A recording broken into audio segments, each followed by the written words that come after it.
pilot was tentatively identified as a mythological Colonel Toom, nicknamed by respectful American pilots for his alleged 13 American kills. But neither Colonel Toom's identity or indeed his actual existence has ever been confirmed.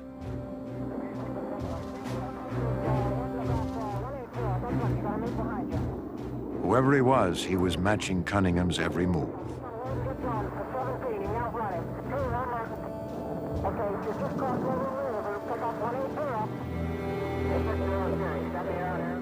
Came over the top like this, and he shot out here ahead of me. I broke to get out of his tracers, unloaded, went down, and trapped him at my 6 o'clock, which is the wrong place to be. Unloaded the airplane, got 500 knots, worked him back to the horizon, and then went pure vertical, but 4 or 5 Gs. Forced the overshoot here with him down below me. Stood on full rudder, full right stick, which causes the airplane to kind of flow around like this and come around. And I remember thinking at this position, Gomer, you just died. Because I'm starting to bring my weapon system on to bear. He waits till my nose is committed, and then he put out his Benson and Hedges, broke into me, forced the overshoot, left rudder, left stick, rolled. And this is called a rolling scissors. As they fought for their lives, Cunningham and Driscoll were using the tactics developed and perfected at the Top Gun school. Going vertical, as it was called, was one of the essential tactics taught at Top Gun. It avoided a turning contest with the smaller and quicker MiG while maximizing the F-4's speed and power. Each time the Phantom went vertical, the MiG would match it, move for move. 3 times they went into a vertical rolling scissors, but neither could gain an advantage. Running low on gas, Cunningham knew that if they lost altitude and speed, the MiG would gain the advantage. This time, for some reason, I think every time I'd outzoomed him in this vertical pull, he pulled his nose up first, nice and easy, trying to save the G and energy. Well, when he pulled his nose and looking at a place like this, I came back to idle, put out the speed brakes, and dropped my flaps. And I just really put on the G here to end up slide in behind him. But now I'd misjudged, and I ended up about 600-700 feet behind him. I mean, I'm looking right up from here to the wall at him. And I can't shoot him with a Sidewinder missile. It's in min range. At those airspeeds, he has got the advantage even though he's out in front. So I tried to disengage once I saw my mistake, stood on the rudder like this, trying to keep the F-4 from departing. And as I rolled this direction, his airplane went like this and departed. I expected him to really totally pull back in and try and shoot me. But instead, he started running. An average dogfight is over in less than 120 seconds. A pilot's lucky if he gets 2, maybe 3 chances to destroy the enemy. Why the MiG suddenly broke away is unknown, but it was the opening Cunningham needed. So I reversed, used just rudder, unloaded the airplane, got a Sidewinder tone, shot, and a little piece came off the airplane. When I pulled off of him, the relief that came from it, it's almost like being reborn. Any doubts about the value of Top Gun training had been answered.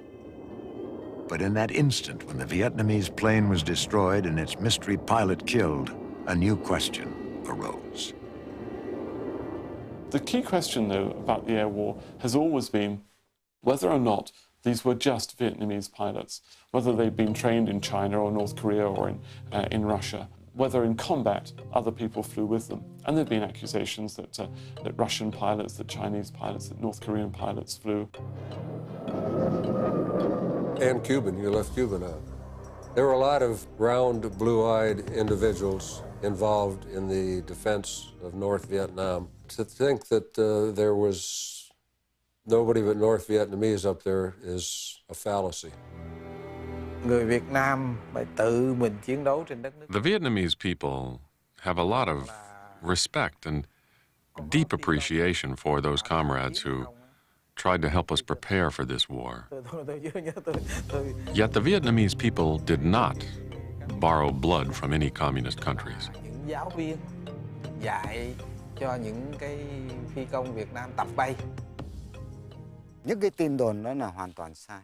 There was a Korean team of pilots that volunteered, but there was no Chinese, Russian, no Cuban troops or pilots flying for us during that time.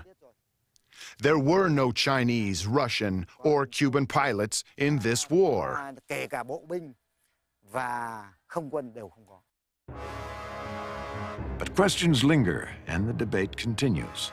Like the questions surrounding the existence of Colonel Toom, the truth remains a secret of war.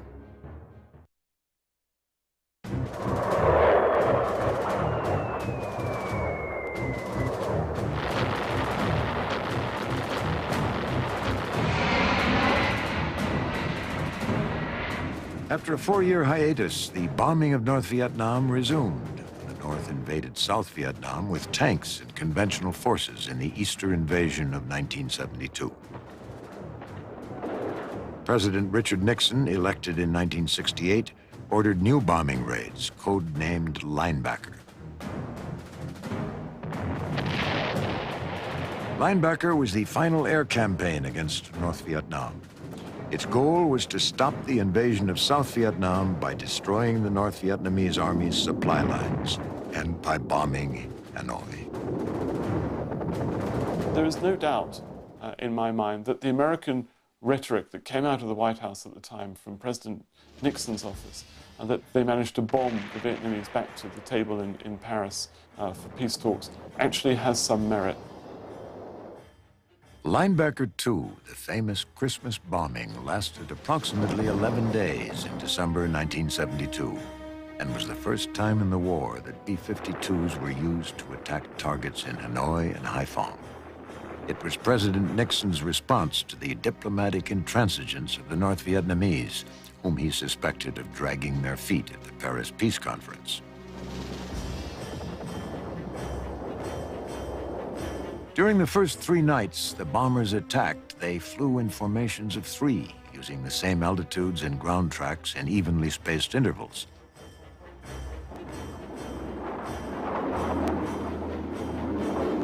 On the first night, 3 B-52s were lost, and on the third night, a staggering 6 planes went down in a 9-hour period. Đêm khoảng độ 1 giờ sáng ấy thì At 1 o'clock in the morning, there was a huge fire in the sky. tất cả đạn với tên lửa bắn ấy thì Fire and missiles in the sky. sơ tán hết, còn một số người. Many people evacuated. My parents hid inside a tunnel. Xuống trú ngầm ở góc này. The sky was burning. People were running. Everything was in chaos, and bang! Dân làng bắt đầu chạy. The earth was shaking back and forth. Lúc ấy bắt đầu âm một tiếng như ngồi đu đưa cả như kiểu. Then the earth was transformed. Nước bắt đầu mới té. The water was splashing. Dây dợ. The whole sky was fire. Nước cháy tất cả cái khu vực này sáng như một vùng trời lửa. The Americans had a tactic of maneuvering their aircraft in order to avoid or dodge direct hits from our firepower and flak. So when this happened, right away we figured out a new way to use the SAM-2, and we shot the pilots down. On the night of December 18th, 1972, in the city of Hanoi, we shot down 3 B-52 airplanes in the same spot. Bất ngờ. A story never widely publicized before reveals that frustration with the war was reaching deep into the American Air Force. Returning air crews from the raids staged a protest at their base at Guam over the serious losses and predictable tactics. The Air Force leadership quietly ordered a Christmas Day stand-down. The Vietnamese immediately boasted that their air defenses had killed 9 bombers and that the Americans couldn't endure the losses.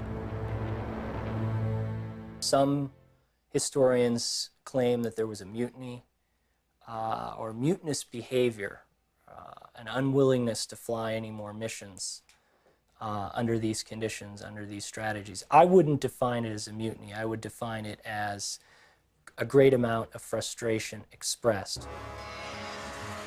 On a single day, the 26th of December, 1972, the air war over North Vietnam was decided. 120 B-52s and an additional 100 other bombers hit a variety of targets in Hanoi. all within 15 minutes. 2 B-52s went down that day, but the North Vietnamese air defense system was shattered. The effects of the B-52 strikes, combined attacks of the fighters and the bombers, when President Nixon turned everybody loose in 1972, were very, very effective. And they accomplished, in a matter of days and weeks, what was not accomplished in a 7-year time period. North Vietnam was virtually defenseless against further B-52 attacks, and Hanoi quickly proposed a resumption of peace talks in Paris on the 8th of January. The Americans finally understood that the North reacted only to overwhelming force. This was a demonstration of the capabilities of long-range air attacks that the United States could put in, and it could have put them in to any target in that area. And there's no doubt that there was not a stomach for the massive aerial blitz of North Vietnam by the North Vietnamese themselves. So Hanoi didn't want that to happen.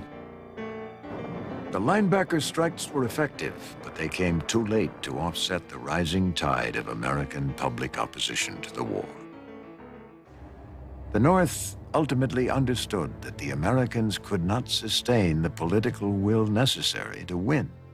In the end, although American air power played a decisive role in the resumption of the Paris peace talks, it could not overcome a 2,000-year Vietnamese history of resistance to one foreign enemy or another.